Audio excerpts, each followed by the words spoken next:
Hai, saya Anda dan ini Sudut Pandang, tempat kamu ngeliat berbagai hal yang mungkin belum pernah kamu pikirin. Ini adalah perdana Sudut Pandang.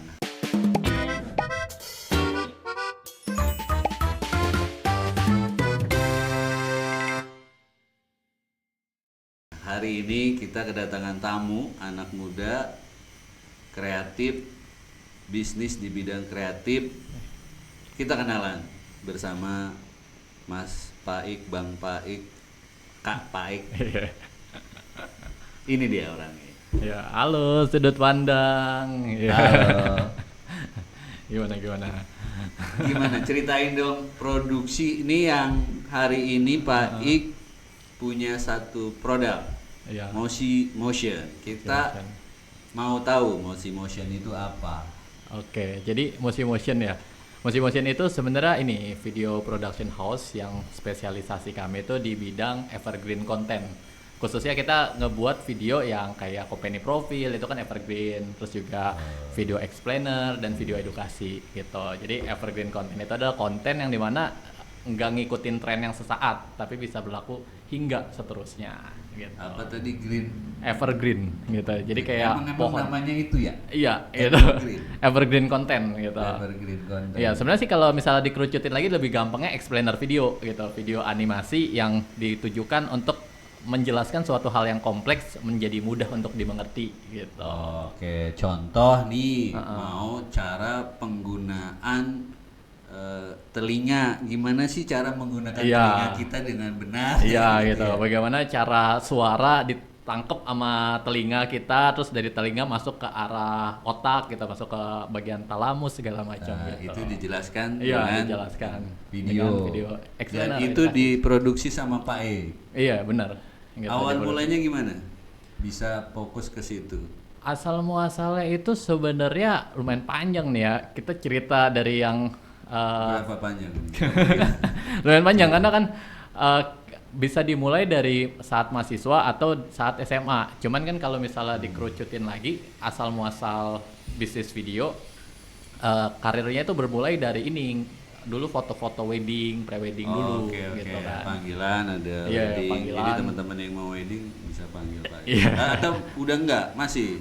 Masih, sekarang udah ada, Masih, baru ada lagi unit Oh, bisnis ada ya. lagi Heeh. bisnis baru. Iya. Jadi yang itu justru sebenarnya awalnya Asal itu ya? muasal itu. Terus Di tahun 2014 2015. Saat itu 2014. baru kelas 3 SMA. Oh, baru SMA malah Baru udah lulus, mulai. baru lulus. Iya, jadi kayak unik banget baru lulus SMA terus ada orang yang kategori usia 25-an meeting buat nanya, "Kak, kira-kira konsep nikahnya gimana?" Padahal saya aja baru netes, baru masuk ke dunia karir gitu kan. Iya. Udah ditanya konsepnya bagaimana? Konsepnya gimana? Terus- Konsep terus nikahannya. kebayang nggak? Gitu. Nah, itu lumayan nge-freeze ya kan karena namanya apa ya, anak muda SMA dan nggak tahu tuh kira-kira kalau pernikahan isinya apa aja rundownnya. Jadi Iya. saya malah balikin nanya ke dia gitu kayak counter. oke, Nah, kalau dari kakak sendiri konsepnya gimana? Jadi buat ngamanin padahal diisi di otak kosong gitu. Padahal nggak tahu ngapain ya. Iya. Mesti smart di situ. Iya, berarti smart itu. Si Paik balikin lagi. Iya, dibalikin Gimana? lagi. Kemudian Karena menurut saya tuh kalau misalnya kita amatir jangan kelihatan amatir ya. Oke, Gitu. Yang penting betul. tuh kita kelihatan jago aja dulu di hadapan Iya, orang iya, gitu. iya, Gitu. Jadi ya saya tunjukin kalau kita tuh mampu, kita jago, terus akhirnya jelasin dia akhirnya ngucap konsepnya, terus saya cuma ngucapin apa yang diucap. Masih Gitu. ingat nggak dia bilang apa di konsep itu? Jadi tuh kalau waktu itu tuh pertama kali tuh pre-wedding ini di Kawah Putih. Oke. Gitu. Jadi sebelumnya kan dia nggak ngucap nama lokasi, Iya, tapi iya. intinya dia bilang, Tempat. Mas kira-kira konsep buat foto prewedding ini di mana gitu ya. Terus tergantung nih masnya sama mbaknya mau gimana gitu. Oke. Kalau saya sih maunya yang di outdoor gitu. Wah, ide bagus tuh di outdoor ya. Iya di outdoor, terus dibalas sama dia gitu di outdoor.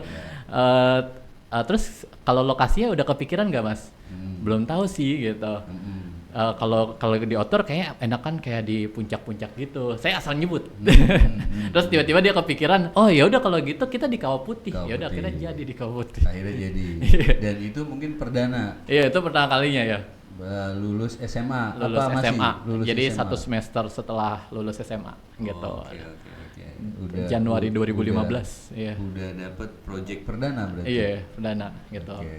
Meetingnya Desember, apa namanya? Fotonya tuh Januari. Gitu. Terus hasilnya apa dari perdana itu? Nah, hasilnya itu ya namanya anak baru mulai ya gitu ya. Nah, itu nggak tahu tuh gimana cara buat delivery data dan lain sebagainya. Iya, Cuman endingnya tuh dia cuman bayar DP doang, pelunasan nggak dilunasin. Pelunasan nggak Iya. dilunasin. Jadi itu pertama kalinya dapat project prewedding dan Iya. pertama kalinya juga dapat project yang nggak dilunasin. Oke, Gitu. oke. Jadi langsung pertama kali itu 2 kalinya gitu. Jadi 2 pelajaran yang 2 udah pelajaran didapet. ya sekaligus. Gitu. Bagaimana menghandling ketika kita nggak tahu mau melakukan apa, Mau ya melakukan kita apa. gali dulu Iya. dari dia kan. Gali dulu kebutuhannya apa. Walaupun cuma sedikit. Iya. Tuh kuncinya kalau mau bisnis. Kedua, kita nggak ngerti. Pura-pura ngerti aja dulu. Iya, pura-pura ngerti dulu aja. Pura-pura ngerti, tapi jangan juga kelihatan terlalu Iya. ini ya. Kelihatan blow on-nya lah ya. Pokoknya lah ya. Jadi paling cuma kan basicnya kan Pak Ik udah tahu foto itu seperti apa. Makanya berani. Iya. Coba kalau misalnya nggak pernah megang foto, kira-kira ditanya udah kelabakan tuh. Mau Kelabakan. jawab ngasal juga Iya. nggak akan ketemu. Nggak akan ketemu. Jadi kemudian dari situ mulai berkembang yang lainnya. Mulai berkembang ke yang lainnya tuh. Nah, dari situ akhirnya belajar tuh bahwa ternyata kalau pelunasan kita jangan ngasih file semuanya. Oke. Gitu. Apa Jadi yang udah dikerjain sama Pak Ik dan Tim. Jadi gara-gara pembelajaran itu kan di pelunasan gagal, akhirnya kita ngulik-ngulik lagi di dunia fotografi. Cuman mulai geser karena kan kayak wah kayak pre-wedding terlalu kurang gini, kurang menantang gitu ya. Karena di 2015 tuh full tuh 1 semester, awal semester tuh full ngurusin pre-wedding dan akhirnya geser kita ke apa namanya? Dokumentasi acara event. Terus ringkas cerita dapat orderan, pertama kali tuh orderan ngebuat video edukasi gitu dari kakak kelas lagi, dari senior kampus. Oke. Gitu, senior kampus bikin video motion grafis. Gitu. Nah, bikin video motion grafis dibayarnya suka-suka ini. Suka-suka senior. Suka-suka senior. Paling senior. Suka-suka senior. Cuman akhirnya balas dendam jadi senior. akhirnya balas dendam. Kita suka-suka kita ini ke anak berikutnya. Tapi dia saat itu dapat duit kan 150.000 doang kalau nggak salah. Jadi lebih gedean waktu prewedding walaupun dibanding ini. prewedding tuh 2,5 tuh walaupun nggak lunas tapi DP-nya 2,5. Sedangkan ini motion grafis dibayar 150. Tapi akhirnya belajar dari portofolio itu apa namanya ngikut 1000 Lancer gitu. Ngucap merek boleh? Nggak apa-apa. Ngikut Apaan itu? tempat website freelancer di online dan akhirnya kita daftar ke sono dan dapat project dengan nilai yang lebih baik lah gitu untuk video 5 detik 10 detik gitu. Video bumper. Iya. Bikin video buat senior. Buat senior. Walaupun gitu. tadi kurang. Kurang 150.000 Tapi itu untuk 2 video. Akhirnya malah dapat dari website freelancer. Artinya yang kita bisa tangkap di sini kalau pada saat lu dibayar tadi cuma setengah, lu jangan terlalu ngeluh. Terus aja benar. maju kan ya. Terus saya maju. Kemudian lu diteken sama senior lu, jangan patah semangat. Ternyata di belakangnya Tuhan ngasih jalan lain. Iya, gitu kan. bener. Ya. Itu Tuhan ngasih jalan lain. jadi modal untuk pebisnis sih. Iya. Gitu. Modal untuk pebisnis. Iya nggak ya? Terus akhirnya ini kan udah ada karya-karya segala macam tuh. Dari senior udah, terus juga dari freelancer udah dan lain sebagainya. Terus mau maju yang lebih oke lagi kan, gitu. Pengen berkembang lah ya. Iya, terus berkembang gitu kan. Tapi di waktu bersamaan kan lagi kuliah nih. Jadi 2015 tuh sampai tahun 2000 nggak lulus ya kita. Dari 2015 sampai drop out. Saya 7 tahun kuliah. 7 tahun kuliah. Kali ini nggak boleh ditiru. Iya, jangan ditiru. Terus apa namanya? Di 2015 itu ke tahun 2016 ya tuh akhirnya ini mau coba cari proyek lain. Cuman kekurangan portofolio. Gitu. Nah, strategi saya adalah ke teman-teman kampus. Di teman-teman kampus itu tuh minta video-video mereka, terus juga lihat beberapa portofolio orang-orang terdekat gitu, video-video orang terdekat dijadiin satu, terus diakuin kalau ini buatan kita. Oh. Gitu. Izin nggak sama mereka? Izin ke mereka. Cuman kan kalau misalnya deal dan wah ini bisa sendiri gitu, nggak pakai mereka. Jadi intinya saya ngumpulin video-video mereka terus bilang ini buatan kami, nggak salah, jujur kan, ini buatan kami. Cuman waktu ketemu klien dan akhirnya deal dan ngelihat angkanya lumayan tuh akhirnya di saat itu kan 2016 kan pernah dapat 1,5 juta sampai 3 jutaan lah gitu kan. Per apa sih? Ini video apa sih infografis gitu. Infografis. Untuk perbankan di Indonesia lah gitu. Iya. Wah ini lumayan nih angkanya gitu buat uang jajan mahasiswa gitu kan. Ya udah deh kita ambil aja gitu ya. Buat apa namanya? Gak usah bilang ke temen lagi juga ini sendiri juga bisa gitu. Ya udah akhirnya diambil sendiri. Terus dikumpul-kumpulin sampai akhirnya portofolio temen lama-lama kebuang gitu. Jadi kayak portofolio kita semua. Cuman manfaatin itu. Portofolio temen itu. Jadi kalau kita fake it until you make it lah. Apa tuh? Fake it until you make it gitu. Jadi artinya apa? Jadi show off dulu lah gitu, nipu dulu orang lain untuk kita sampai jadi gitu. Fake it until you make it. Gitu. Jadi kalau saya ngelihat dari sudut pandang yang berbeda, ini adalah strategi bisnis. Jadi kalau lu belum punya portofolio modal, baik itu modal finansial, modal portfolio atau lain-lainnya, lu masih punya ini belum? Ya. Otak. Kita pakai. Kita pakai ini. Ada teman-teman yang kita bisa manfaatin ya. Iya, pakai. Tapi juga nggak merugikan mereka kan? Nggak merugikan mereka, karena kan cuman jatuhnya minta dong melihat karya-karya lu kalau dapat project nanti dikasih gitu. Itu. Gitu. Walaupun nggak dikasih juga. Tapi mesti dikasih. Kalau misalnya ntar udah ada penghasilan dari sana, bolehlah berbagi. Kalau udah ada, kalau belum sih. Cuman endingnya kan temen juga ganti apa sih namanya fokus arah bisnisnya gitu. Oh gitu. Jadi kan dulu tuh ada portofolio animasi gitulah gitu teman-teman. Cuman kan saya kan kuliah di DKV animasi nih ya. Gitu. Nah di DKV animasi tuh orang antara larinya ke 3D, motion grafis atau ke game. Gitu. Nah, yang kebetulan yang dipakai itu adalah orang-orang yang kayaknya nggak bakal lari ke motion grafis gitu. Jadi kayak ngambil portofolio orang lain yang memang rencananya dia udah niat juga buat pensiun gitu. Oke. Jadi dilihat juga ya. Iya, dilihat juga gitu ya. Maksudnya sebenarnya ini nggak boleh ditiru sih sebenarnya buat penonton di rumah. Cuman kalau misal kepepet ini bisa ditiru. Asal bisa bertanggung jawab. Perlu dicatat waktu itu tuh udah jago After Effects, cuman portofolionya tidak rapi, tidak dibungkus rapi. Gitu. Ya itu fase pembelajaran, fase untuk berbisnis itu memang itu di belakangnya. Iya. Akhirnya sampai sekarang perkembangannya apa aja selain itu bisnisnya baik? Itu baru di panjang sih ya. Jadi kayak itu 2016 ringkas cerita. 2016 kita lengkap aja ya langsung ke Motion nih. Iya, Motion ini. Jadi sebelum Motion itu tuh sekitaran tahun 2018-2019 itu mulai jalanin project freelance lumayan banyak. Gitu. Project freelance lumayan banyak, nama udah rada dikenal, cuman orang nyebut nama kita tuh rada ya pokoknya itu tuh orang ini gitu. Dia nggak inget nama saya ribet kan, Faik gitu kan, FAYQ gitu. Dicari ya bingung gitu. Ya pokoknya dikasih nomor kontak kayak gitu. Saya tahu dari si ini gitu ya. Sedangkan mereka nggak tahu nama saya siapa gitu kan.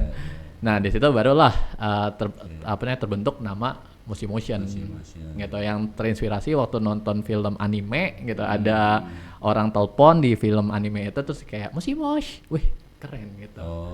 Mosh kan halo. Terus pas banget di Motion kebanyakan orang yang ngontak gitu lewat dari WhatsApp, dari telepon gitu lah. Jadi kayak halo gitu. Digantilah belakangnya di Motion gitu. Jadi sekarang lebih baik, jadi orang lebih tahu ya Motion itu. Iya, Motion itu bergerak di bidang motion grafis gitu, base dasarnya. Gitu. Banyak gak sih sekarang klien-kliennya Pak Ik? Alhamdulillah ya, naik turun lah ya. Kalau lagi naik rame banget puyeng gitu. Kalau turun ya puyeng juga pala. buat biasanya- gajian. Ya biasanya tren naik itu mungkin pas ada event atau ada Iya. momen-momen tertentu kan. Momen tertentu biasanya tuh ini kalau di sektor animasi, kalau misalnya lagi banyak orang-orang berinovasi itu lumayan rame gitu ya. Jadi kalau sebenarnya sih ini rada-rada berkaitan dengan kebijakan pemerintah juga sih kitanya kena gitu ya. Jadi kalau misalnya banyak perusahaan-perusahaan startup digital baru itu kebanyakan tuh butuh kita tuh buat ngejelasin tentang Explainer aplikasinya tentang mereka produknya gitu, ya. tentang keuntungan produknya mereka. Tapi sisi lain juga kalau misalnya ditanya itu kan seasonnya ya, ramenya kapan atau enggak. Kurang lebih tuh kalau rame-ramenya ya di awal tahun atau di akhir tahun. Oh, sama ini tengah Juli gitu. Jadi kayak gitu. awal, tengah sama akhir. Juli itu mungkin pas Gitu. masuk sekolah gitu kali Iya, ya. Juli itu. Musim pendidikan gitu. Jadi ada musim pendidikan, awal tahun, akhir tahun Iya. itu lumayan. Lumayan rame. Nah, kalau awal tahun itu lebih spesifiknya inilah sebelum Ramadan lah. 2 bulan sebelum Ramadan gitu. Jadi kayak orang persiapan buat Ramadan gitu. Oke. Gitu. Nah, waktu Ramadannya justru sepi. Nggak ada yang ngontak kan kayak sebelum 2 bulan sebelum Ramadan itu yang rame gitu. Gitu. Jadi dia ngejar sebelum Ngejar puasa. sebelum ya. iya, sebelum puasa Kalau gitu. puasa mungkin ntar kalau kerjanya Iya. Agak santai mereka. Gitu. Oh iya, Wih. kopi dulu. Kopi saya sih dari tadi nih.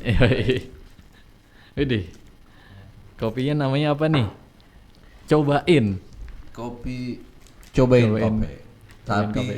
sekarang juga mau berubah nama lagi. Oh, berubah nama. Jadi biar satu nanti jadi ekosistemnya Enstra. Tapi Oh. belum kepikiran namanya apa. Mungkin baik mau kasih nama. Itu. Nanti boleh. Nanti ngomong di belakang. Nanti ngomong di belakang.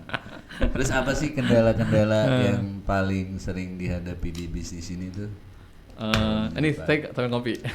Iya. Jadi kalau di kafe kan ketika banyak yang buka atau berarti banyak kompetitor, kemudian mungkin belum ada varian produk yang baru, akan mulai turun, kemudian kita bungkus lagi dengan yang tren yang baru Iya. naik. Nah kalau di bisnis salib gimana? Pak Ik. Oke. Jadi Baik. ini kalau di sektor explainer sih sebenarnya tantangan utamanya ya di video edukasi ini itu mempelajari informasi yang kompleksnya itu yang menantang ya. Jadi kan Kompleksnya di apa? Di satu apa? itu kompleks. Ini kompleks. Jadi kayak rumit gitu. Misalnya contoh kita punya klien kan di Motion tuh kita fokus ke 4 sektor klien ya. Iya. Gitu, sektor teknologi, keuangan, kesehatan sama edukasi. Nah, 4 sektor ini, 4 industri ini nih sebelumnya tuh kita nggak tahu nih, kita kayak yang raba gitu. Sebenarnya yang benar-benar butuh video animasi itu siapa sih gitu, dan kebanyakan butuh video animasi untuk keperluan apa gitu kan. Awalnya tuh 2018-19 tuh nggak tahu gitu ya. Sampai akhirnya menemukan bahwa oh ternyata ini namanya video explainer gitu. Terus sampai akhirnya menemukan juga bahwa dari data berlanjut gitu ya waktu 2021-22 ngelihat oh ternyata kebanyakan yang kontak kita itu produk kesehatan, keuangan sama teknologi gitu dan edukasi gitu ya. Ada 4 kan. Nah dari situ akhirnya kita pelajari lebih dalam lagi tentang si cara berpikirnya mereka. Nah karena dulu tuh nggak tahu cara berpikirnya mereka. Kayak misalnya contoh apa itu server gitu kan. Oh server apa gitu ya, cara kerja server gitu. Terus misalnya payment gateway, apa itu payment gateway gitu kan. Bingung gitu kan. Untuk kita kan jadi edukator ya jadi edukator ke dalam video gitu kan. Karena kan kita jadi gurunya di video gitu kan. Gitu penyambung lidahnya si klien dengan penonton gitu kan. Jadi kita harus belajarin dulu itu. Nah, itu tantangannya itu. Nah, kadang si kliennya itu dia langsung ngasih data materi PPT 30 40 gitu. 40 slide buat dipelajari.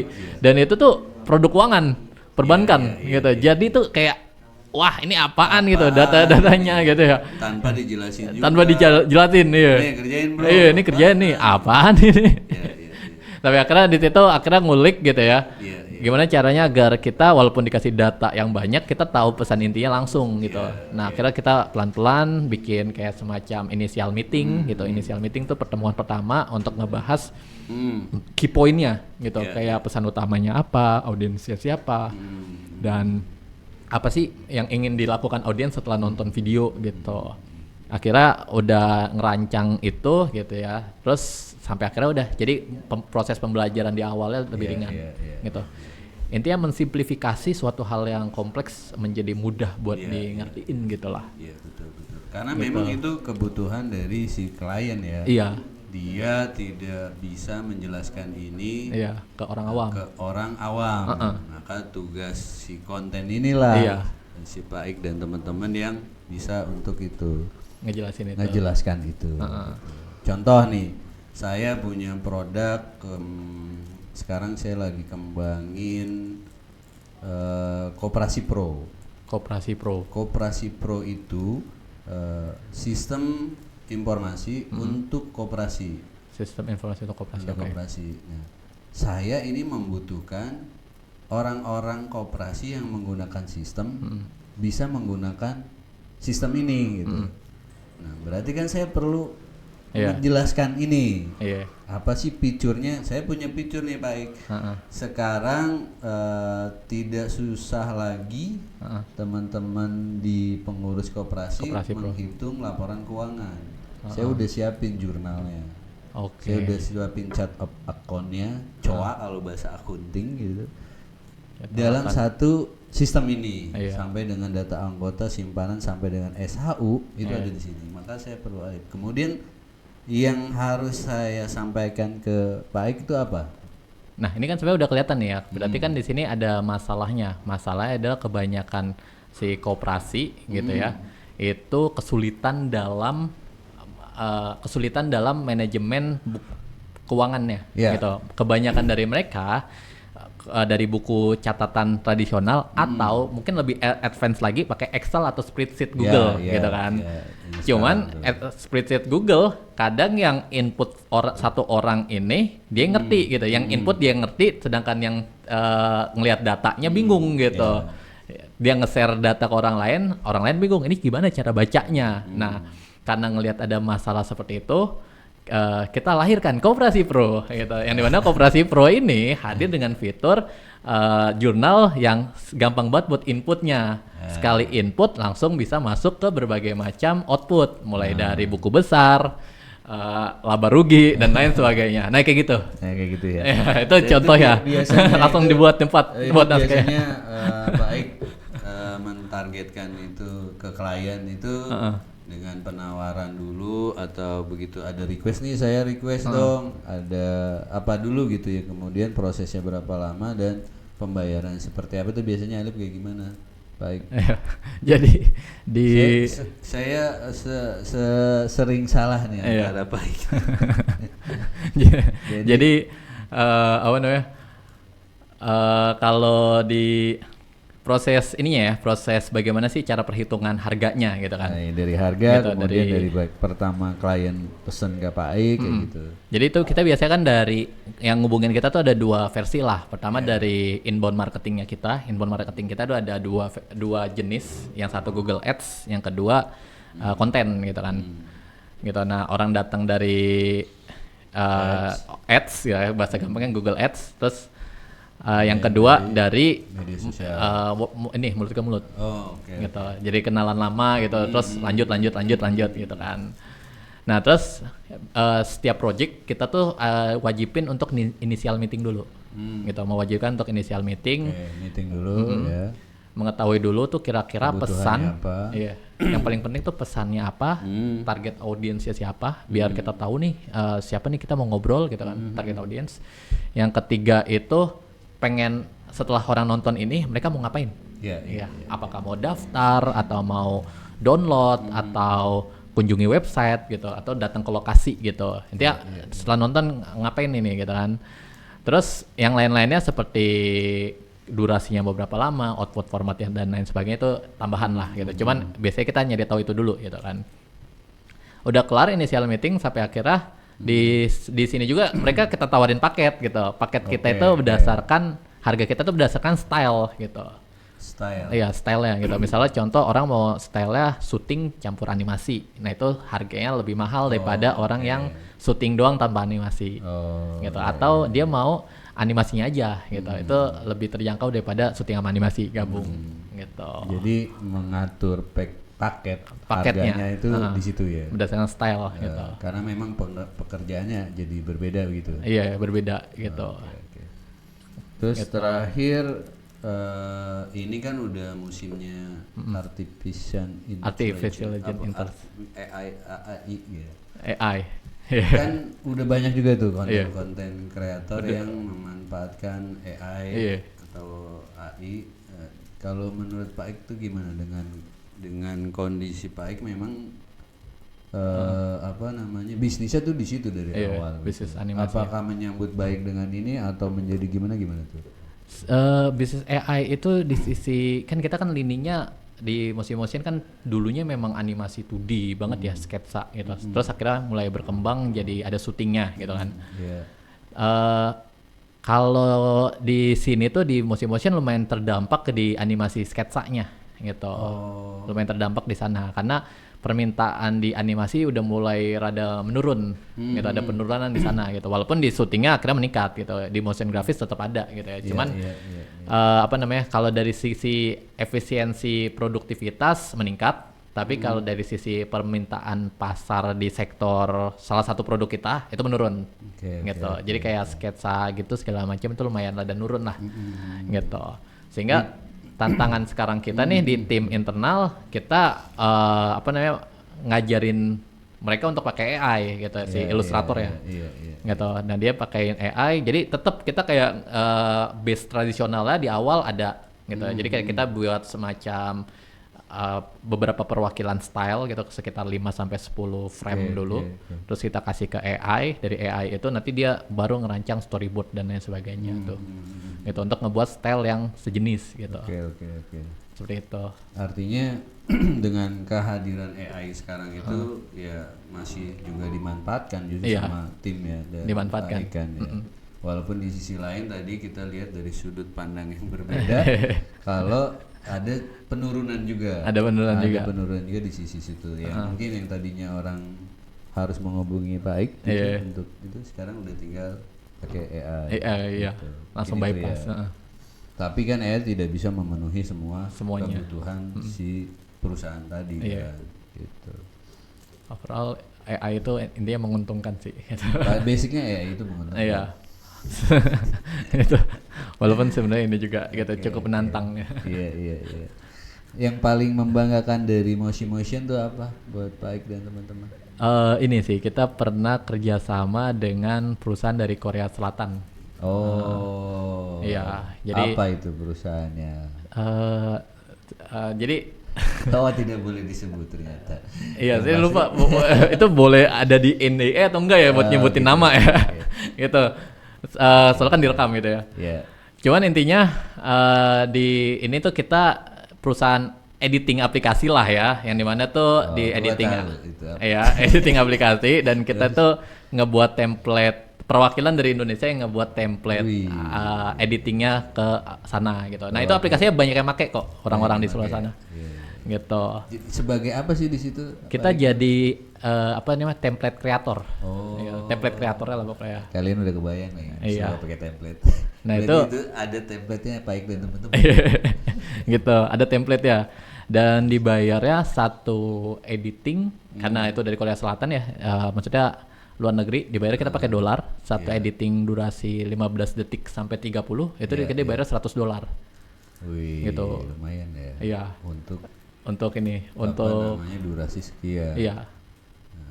Gitu. Itu kontrak dari sana gitu. Iya, kontrak di sana. Itu tinggi banget ya. Berarti kalau 15 detik $100 itu kan sekitaran berapa tuh ya per ininya? Sekarang dolar 17.000. Iya, saat itu masih 16.000 gitu. Saat itu masih 16.000 iya. Nah, kali terus, 100. Berapa?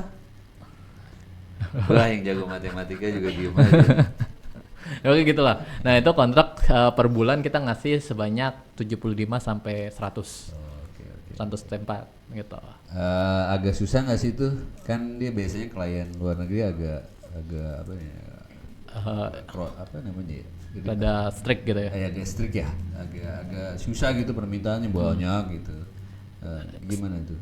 Apa enggak? Sebenarnya strict sih lebih ke strict deadline ya sih mereka. Oh, deadline ya. Mereka tuh ada kalau misalnya udah target ini tanggal sekian harus selesai. Jelek atau nggak jelek yang penting laporan aja di tanggal sekian. Oh, gitu. Jadi lebih baik selesai daripada perfect mereka tuh.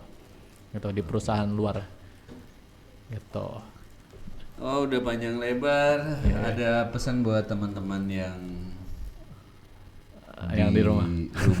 Di luar yang sana. ngelihat sudut pandang ini buat mereka bisa berkarya di masa AI saat ini, semua di mana udah serba teknologi. Iya. Boleh Pak Ik sampaikan. Jadi di masa AI ini pokoknya jangan khawatir gitu. AI itu sebenarnya cuman alat saja yang ngebantu kita untuk mengoptimalkan lebih baik. Yang dimana kita saat ini kan cuman jadi human, gara-gara ada AI kita jadi superhuman gitu. Jadi ngebantu banget buat kita lebih optimal. Gitu. Bukan Superman ya. Iya. Superhuman gitu. Jadi kayak anggap aja kita jadi kayak Tony Stark gitu yang punya Iron Man yang ngomong sama Jarvis gitu kan. Kita jadi punya Jarvis sendiri gitu kan. Gitu. Dan banyak banget sih ngebantu buat AI itu. Dan jangan cuman ini doang chatting sama AI, tapi bangun ininya juga, knowledge base-nya juga. Jadi nggak chat dari nol mulu gitu. Iya. Jadi ya manfaatin lah. Jadi malas mikir juga sebetulnya ya. Iya juga sih. Walaupun sisi lainnya jadi gampang belajar jadinya gitu. Iya, di sisi lain sebenarnya jadi gampang belajar karena secara tidak langsung kita sedang berguru gitu. Iya, kita jadi guru. Gitu ya. Iya. Jadi artinya AI itu positif lah ya. Iya, positif. Oke, gitu. Ada lagi yang mau disampaikan, Pak? Cukup mungkin. Itu perdana kita di Sudut Pandang. Sampai ketemu lagi di episode berikutnya bersama Sudut Pandang.